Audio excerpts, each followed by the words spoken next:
ಅಹೋರಾತ್ರಿ ಧರಣಿಯನ್ನ ಮಾಡ್ತಾ ಇದ್ದೀರಿ. ಇದರ ನೇತೃತ್ವ ವಹಿಸಿರ್ತಕ್ಕಂಥ ನಮ್ಮೆಲ್ಲರ ನಾಯಕರಾದಂಥ ಭಾರತೀಯ ಜನತಾ ಪಾರ್ಟಿ ಅಧ್ಯಕ್ಷರಾದಂಥ ವಿಜಯನಣ್ಣನವರೇ, ನಮ್ಮೆಲ್ಲರ ನಾಯಕರು ಇವತ್ತು ಕರ್ನಾಟಕದಲ್ಲಿ ಬಿಜೆಪಿ MLAಗಳಾಗಬೇಕಂದ್ರೆ, ಸರ್ಕಾರ ಬರಬೇಕಂದ್ರೆ ಒಂದು ಸೀಟಿಂದ ಈ ರಾಜ್ಯದ ಚುಕ್ಕಾಣಿ ಹಿಡಿಯವರೆಗೂ ಹೋರಾಟ ಮಾಡಿರ್ತಕ್ಕಂಥ ನಮ್ಮೆಲ್ಲರ ನಾಯಕರಂತ ಯಡಿಯೂರಪ್ಪಾಜಿ ಅವರೇ, ವೇದಿಕೆ ಮೇಲಿರ್ತಕ್ಕಂಥ ಎಲ್ಲ ನಮ್ಮ ಶಾಸಕರುಗಳೇ, ಮಾಜಿ ಶಾಸಕರುಗಳೇ, ಎಲ್ಲ ಜಿಲ್ಲೆಯ ಪದಾಧಿಕಾರಿಗಳೇ, ಕಾರ್ಯಕರ್ತ ಬಂಧುಗಳೇ, ಎಲ್ಲ ಮಹಿಳಾ ಪದಾಧಿಕಾರಿಗಳೇ, ಅಕ್ಕ ತಂಗಿಯರ, ಅಣ್ಣ ತಮ್ಮಂದಿರ, ಮಾಧ್ಯಮದ ಮಿತ್ರರೇ, ಕರ್ನಾಟಕದ ರಾಜ್ಯದ ಜನ ಇವತ್ತು ಏನು ಕಳೆದ ವಿಧಾನಸಭಾ ಚುನಾವಣೆಯಲ್ಲಿ ಅಕಸ್ಮಾತ್ ಆಗಿ ಯಾಮಾರಿ ಇವತ್ತು ಕಾಂಗ್ರೆಸ್ಗೆ 136 ಸೀಟ್ ಕೊಟ್ಟರು. ಅದು ನಾವು ಮಾಡಿದ ದೊಡ್ಡ ತಪ್ಪು ಅಂತ ಹೇಳಿ ಇವತ್ತು ಜನತೆಗೆ ಅರಿವಾಗಿದೆ. ಯಾವತ್ತು ಈ ಸರ್ಕಾರ ಬೀಳುತ್ತೋ, ಯಾವತ್ತು ಈ ಕರ್ನಾಟಕ ರಾಜ್ಯದಲ್ಲಿ ಭಾರತೀಯ ಜನತಾ ಪಾರ್ಟಿ ಸರ್ಕಾರ ಅಧಿಕಾರಕ್ಕೆ ಬರುತ್ತೋ ಅಂತ ಹೇಳಿ ಇಡೀ ಕರ್ನಾಟಕದ ಜನ ಇವತ್ತು ಕಾತರದಿಂದ ಕಾಯ್ತಾ ಇದ್ದಾರೆ. ಚುನಾವಣೆ ಬರಬೇಕು, ಭಾರತೀಯ ಜನತಾ ಪಾರ್ಟಿಯ ಶಾಸಕರುಗಳನ್ನ ನಾವು ಗೆಲ್ಸ್ಕೋಬೇಕು ಅಂತ ಹೇಳಿ. ಅದಕ್ಕೋಸ್ಕರ ಕರ್ನಾಟಕ ರಾಜ್ಯದಲ್ಲಿ ಇರ್ತಕ್ಕಂಥ ಎಲ್ಲ ನಮ್ಮ ಶಾಸಕರುಗಳು, ಮಾಜಿ ಶಾಸಕರುಗಳು ಯಾರ್ಯಾರು ಚುನಾವಣೆಗೆ ನಿಂತು ಸೋತಿದಿರೋ, ಮುಂದೆ ನೀವು ಗೆಲ್ತೀರಿ.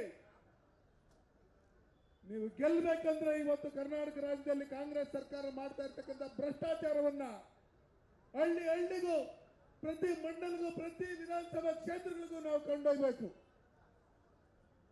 ನಾವು ಇವತ್ತು ಅಡಿಗೆ ಎಣ್ಣೆ ರೇಟ್ ಮಾಡಿರ್ತಕ್ಕಂಥ ಪೆಟ್ರೋಲ್ ಡೀಸೆಲ್ ಬೆಲೆ ರೈಸ್ ಮಾಡಿರ್ತಕ್ಕಂಥದ್ದು, ಸ್ಟಾಂಪ್ ಡ್ಯೂಟಿ ರೈಸ್ ಮಾಡಿರ್ತಕ್ಕಂಥದ್ದು, ಜನನ ಮರಣ ಪ್ರಮಾಣ ಪತ್ರದ ಅದನ್ನ ರೇಟ್ನ ರೈಸ್ ಮಾಡಿರ್ತಕ್ಕಂಥದ್ದು, ಮತ್ತೆ ಈ ಅಲ್ಲಿ ಹಾಕಿದ್ದಾರೆ ರಾವಣಂದು ತಲೆ ಹಾಕಿ ಒಂದು 7-8 ಜನದ್ದು 10 ಜನದ್ದು ಫೋಟೋ ಹಾಕಿದ್ದಾರೆ.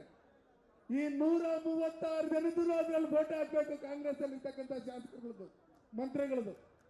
ಯಾಕಂದ್ರೆ ಇವತ್ತು ಕರ್ನಾಟಕ ರಾಜ್ಯದಲ್ಲಿ ಏನು ಕಾಂಗ್ರೆಸ್ ಸರ್ಕಾರ ನಡೀತಾ ಇದೆ, ಮುಂದಿನ ದಿನಗಳಲ್ಲಿ ನಮ್ಮ ಸರ್ಕಾರ ಕರ್ನಾಟಕ ರಾಜ್ಯದಲ್ಲಿ ಬರಲ್ಲ.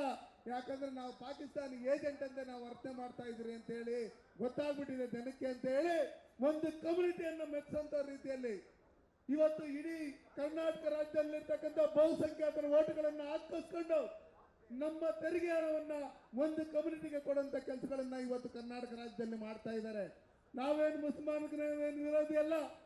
ಸನ್ಮಾನ್ಯ ಯಡಿಯೂರಪ್ಪಾಜಿ ಅವರು ಮುಖ್ಯಮಂತ್ರಿಗಳಾಗಿದ್ದಾಗ ವಕ್ಫ್ಬೋರ್ಡ್ಗೆ ಹೆಚ್ಚಿನ ಅನುದಾನವನ್ನು ಕೊಟ್ಟಿರ್ತಕ್ಕಂಥದ್ದು ಸನ್ಮಾನ್ಯ ಯಡಿಯೂರಪ್ಪಾಜಿ ಅವರು. ಇವತ್ತು ನಮ್ಮ ಕರ್ನಾಟಕ ರಾಜ್ಯದಲ್ಲಿ ಎಲ್ಲ ಜಾತಿ ಜನಾಂಗ ಅಭಿವೃದ್ಧಿ ಆಗ್ಬೇಕಂತೇಳಿ ಭವ್ಯ ಅಭಿವೃದ್ಧಿ ನಿಗಮ ಮಾಡಿರ್ತಕ್ಕಂಥದ್ದು ಸನ್ಮಾನ್ಯ ಯಡಿಯೂರಪ್ಪಾಜಿ ಅವರು. ವಿಶ್ವಕರ್ಮ ಅಭಿವೃದ್ಧಿ ನಿಗಮ ಮಾಡಿರ್ತಕ್ಕಂಥದ್ದು ಯಡಿಯೂರಪ್ಪಾಜಿ ಅವರು. ನಮ್ಮ ಕೆಂಪೇಗೌಡ ಅಭಿವೃದ್ಧಿ ನಿಗಮ ಮಾಡಿರ್ತಕ್ಕಂಥದ್ದು ಸನ್ಮಾನ್ಯ ಯಡಿಯೂರಪ್ಪಾಜಿಯವರು. ಅದೇ ರೀತಿಯಲ್ಲಿ ಯಾವ್ದಾವ್ದು ಅಭಿವೃದ್ಧಿ ನಿಗಮಗಳಿದೆ ಅದಕ್ಕೆಲ್ಲ ಮಾಡಿ ಇವತ್ತು ವೀರಶೈವ ಲಿಂಗಾಯತರಿಗೆ ಅಭಿವೃದ್ಧಿ ನಿಗಮ ಮಾಡಿರ್ತಕ್ಕಂಥದ್ದು ಯಡಿಯೂರಪ್ಪಾಜಿ ಅವರು. ಇವತ್ತು ನಾವೆಲ್ಲ ನೋಡ್ತಾ ಇದ್ದೀರಿ, ಒಂದು ಕಮ್ಯುನಿಟಿಗೆ ಗುತ್ತಿಗೆಯಲ್ಲಿ 4% ರಿಸರ್ವೇಶನ್ ಕೊಟ್ಟಿರ್ತಕ್ಕಂಥದ್ದು. ನಮ್ಮ ದೇವಸ್ಥಾನಗಳಲ್ಲಿ ಉಂಡಿ ಇಕ್ಕಿ ಅದರಲ್ಲಿ ಬರತಕ್ಕಂಥ ಹಣವನ್ನ ಮಸೀದಿಗಳಲ್ಲಿರ್ತಕ್ಕಂಥ ಮೌಲಗಳ ಯಾರು ಚೇಲಗಳಿದ್ದಾರೆ ಅವರಿಗೆ ಸಂಬಳವನ್ನ ರೈಸ್ ಮಾಡಿರ್ತಕ್ಕಂಥದ್ದು. ಯಾಕೆ ಸಿದ್ದರಾಮಯ್ಯನವರೇ, ನಿಮ್ಗೆ ನಾಚಿಕೆ ಆಗಲ್ವಾ? ನಿಮ್ಗೆ ಒಂದು ಕಮ್ಯುನಿಟಿ ಮಾತ್ರ ನಿಮ್ಗೆ ವೋಟ್ ಹಾಕಿದ್ರ, ಇನ್ಯಾವ ಕಮ್ಯುನಿಟಿಯನ್ನು ಕರ್ನಾಟಕ ರಾಜ್ಯದಲ್ಲಿ ವೋಟ್ ಹಾಕಿಲ್ವಾ? ನಮ್ಮ ಪೂಜಾರಿಗಳು ಏನ್ ತಪ್ಪು ಮಾಡಿದ್ರು, ನಮ್ಮ ಬಹುಸಂಖ್ಯಾತರು ಎಲ್ಲ ಕಮ್ಯುನಿಟಿ ಅವರು ಏನ್ ತಪ್ಪು ಮಾಡಿದ್ರು? ಅದಕ್ಕೋಸ್ಕರ ನಾವೆಲ್ಲ ಎಚ್ಚೆತ್ಕೊಬೇಕು.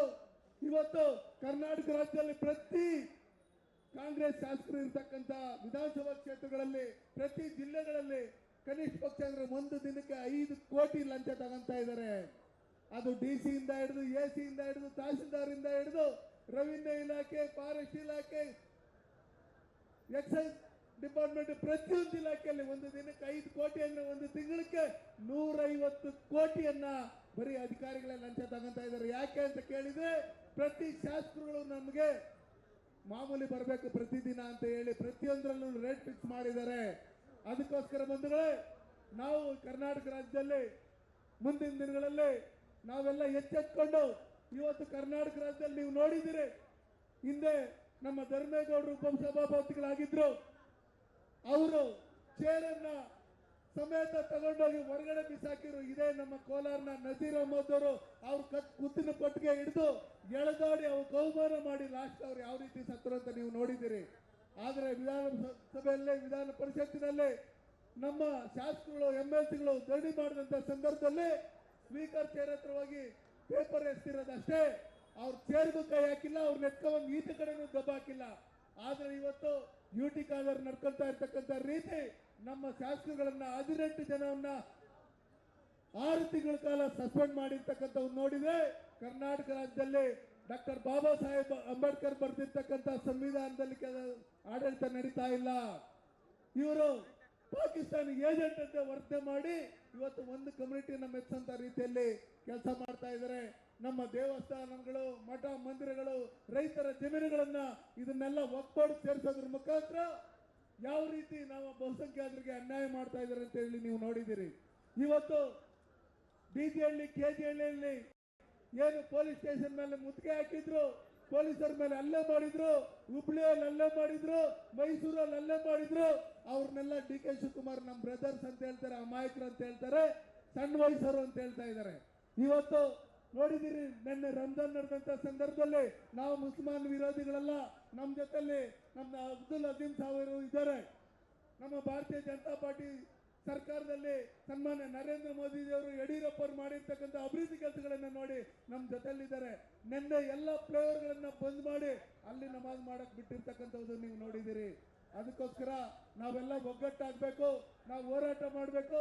ಇವತ್ತು ಏನು ಹೋರಾಟ ಶುರು ಆಗ್ತಾ ಇದ್ದಂಗೆ ಇಡೀ ಕರ್ನಾಟಕದಲ್ಲಿರ್ತಕ್ಕಂಥ ಎಲ್ಲ ನಾಯಕರುಗಳು ಒಗ್ಗಟ್ಟಾಗಿ ಬಂದು ಇವತ್ತು ನಾವೆಲ್ಲ ಒಗ್ಗಟ್ಟಾಗಿದ್ದೀರಿ.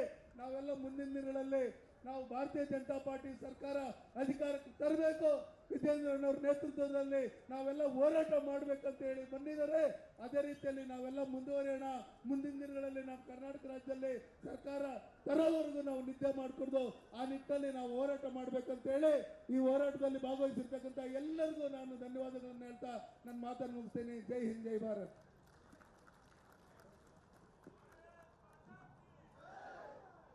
ಪಾರ್ಲಿಮೆಂಟ್ನಲ್ಲಿ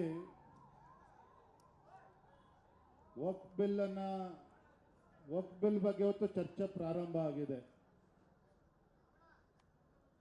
ದೇಶದ ಹೆಮ್ಮೆಯ ಪ್ರಧಾನಮಂತ್ರಿ ನರೇಂದ್ರ ಮೋದಿಜಿಯವರ ಕನಸು ಇವತ್ತು ಎಲ್ಲರಿಗೂ ಕೂಡ ನ್ಯಾಯ ಸಿಗಬೇಕು, ಭಾರತದಲ್ಲಿ ಎಲ್ಲರಿಗೂ ಕೂಡ ಒಂದೇ ಕಾನೂನು ಇರಬೇಕು ಅನ್ನುವ ಅಪೇಕ್ಷೆ. ಮತ್ತು ನರೇಂದ್ರ ಮೋದಿಜಿಯವರು ಅಷ್ಟೇ ಅಲ್ಲ, ಈ ದೇಶದ ದಶಕಗಳ ಒಂದು ಕನಸಿತ್ತು. ವಕ್ಫನ್ನು ದುರುಪಯೋಗ ಪಡಿಸ್ಕೊಂಡು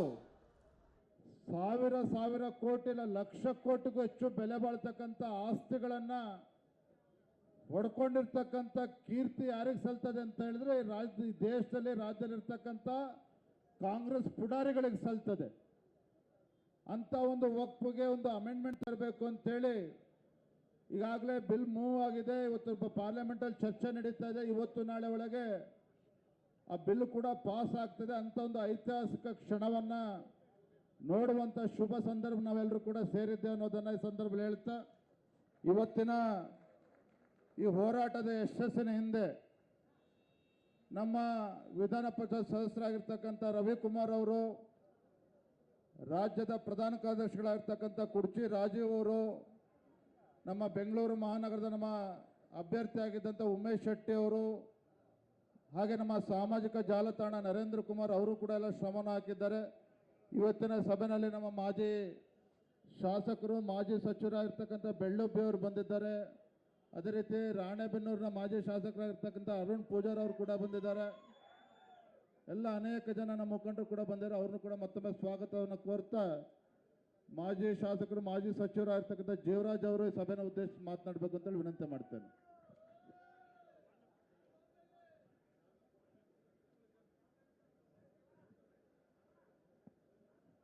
ಈ ಸಭೆಯ ಹೋರಾಟದ ಅಧ್ಯಕ್ಷತೆಯನ್ನು ವಹಿಸಿರುವಂಥ ನಮ್ಮೆಲ್ಲರ ನಾಯಕರು